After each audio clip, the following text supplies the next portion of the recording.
তো বন্ধুরা আমি কিন্তু এখন আছি সুজাপুর ৯ মৌজা হাই স্কুলের কাছে। আর আজ থেকে চালু হয়ে গেছে স্কুল বোর্ডের উচ্চ মাধ্যমিক পরীক্ষা। আমার তরফ থেকে সকল উচ্চ মাধ্যমিক পরীক্ষার্থীদের জানাই শুভেচ্ছা ও অভিনন্দন। তো আসসালামু আলাইকুম বন্ধুরা, আমি জালালপুর টিভি। আর আমরা সিদ্ধান্ত নিয়েছি 30 দিনে 30টি ব্লগ ভিডিও আপলোড করব। তো আজকে হচ্ছে 2 নম্বর দিন। তো কালকের ব্লগ ভিডিওতে আপনারা দেখেছিলেন যে আমরা একটা টোটো নিয়ে চ্যালেঞ্জ করেছিলাম যে একটা টোটো একবার চার্জ দেওয়াতে কত কিলোমিটার চলতে পারে, সেটি আজকে আমরা ট্রাই করব। কালকের ভিডিওটি লং হওয়ার কারণে পুরো ব্লগটি তুলে ধরতে পারিনি, তো ইনশাল্লাহ আজকে আপনাদের মাঝে তুলে ধরার চেষ্টা করব। তো বন্ধুরা, চুড়িওয়ালা মোড় থেকে কিন্তু আমরা একটা জাম্পে ফেসেছিলাম, সেখান থেকে কোনখানে এসেছি আমরা নিজেও জানি না, কিন্তু আমাদের টার্গেট হচ্ছে টোটোর চার্জ শেষ করা। তো একটা লোককে জিজ্ঞেস করার পর আমরা জানতে পারি এই গ্রামটার নাম হচ্ছে পেন্টুল মোড়।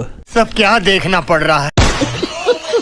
তো হাসার কিছু নেই ভাই, এরকম গ্রামের নাম হতে পারে, আজকে আমিও নতুন শুনলাম। তারপরে একেবারে পেন্টুল মোড় থেকে পিক আপ দিয়ে আমরা চলে আসলাম চুড়িওয়ালা মোড়ের কাছাকাছি। আর সব থেকে দারুণ বিষয় হলো আমার টোটোর চার্জ কিন্তু এখন পর্যন্ত 1 কাটাও কমেনি।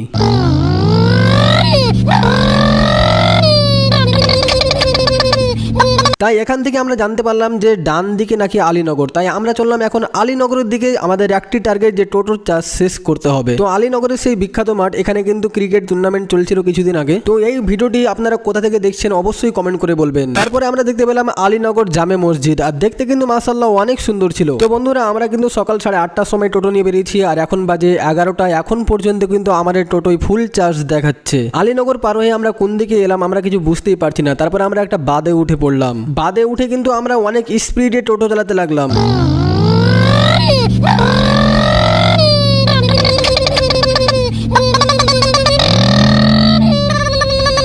তো ফাইনালি বন্ধুরা, আমরা কিন্তু 3 ঘন্টা টোটো চালানোর পর টোটোর চার্জ কিন্তু 2 কাটা শেষ করে দিয়েছি। আমরা টোটো চালাতে চালাতে আমরা কোনখানে এসেছি আমরা নিজেও জানি না। আমাদের একটি টার্গেট যে আমাদের টোটোর চার্জ শেষ করতে হবে। অনেক জানার পর আমরা জানতে পারি যে আমরা ফারাক্কার আশেপাশে আছি। তো বন্ধুরা, আমরা কিন্তু এখন মেম রোডে উঠে পড়লাম, আর আমরা এখন আছি 16 মাইলের আশেপাশে, আর সামনেই আছে 16 মাইল ব্রিজ। তো 16 মাইল পার হয়ে আমরা কিন্তু এখন পৌঁছে গেলাম রাজনগর। আর এখন বাজে দুপুর 1টা। আমরা কিন্তু টানা 5 ঘন্টা থেকে টোটো চালিয়ে যাচ্ছি। তারপরে রাজনগর থেকে কিন্তু এগিয়ে এসে দেখি অনেক বড় জাম কালিয়াচক অবধি। তারপরে কষ্ট মষ্ট করে কিন্তু আমরা জাম থেকে বেরিয়ে এসে আমরা কালিয়াচক চৌরঙ্গির কাছে পৌঁছে গেলাম। আর এখন বাজে দুপুর 2টো, আর আমরা এখনো কিন্তু টোটো চালাচ্ছিলাম। আর কালিয়াচক থেকে আমরা বেরিয়ে দেখি এখনো কিন্তু 2 কাটার চার্জ দেখাচ্ছিল টোটোতে। তারপরে আমরা দারিয়াপুর এসে দেখি আমাদের টোটোর চার্জ একদম লাল হয়ে গিয়েছিল, আর কিন্তু টোটোর স্পিড অনেকটাই কমে গিয়েছিল। তাই আমরা আস্তে আস্তে চালিয়ে চলে আসলাম জালালপুর। তারপরে অনেক কষ্ট করে কিন্তু আমরা বাড়ি চলে আসলাম, মানে অনেক স্লো কিন্তু টোটো চলছিল। আর বাড়িতে কিন্তু আমরা ধাক্কা দিয়ে টোটো উঠালাম, কেননা একদম চার্জ শেষ হয়ে গিয়েছিল। আমরা কিন্তু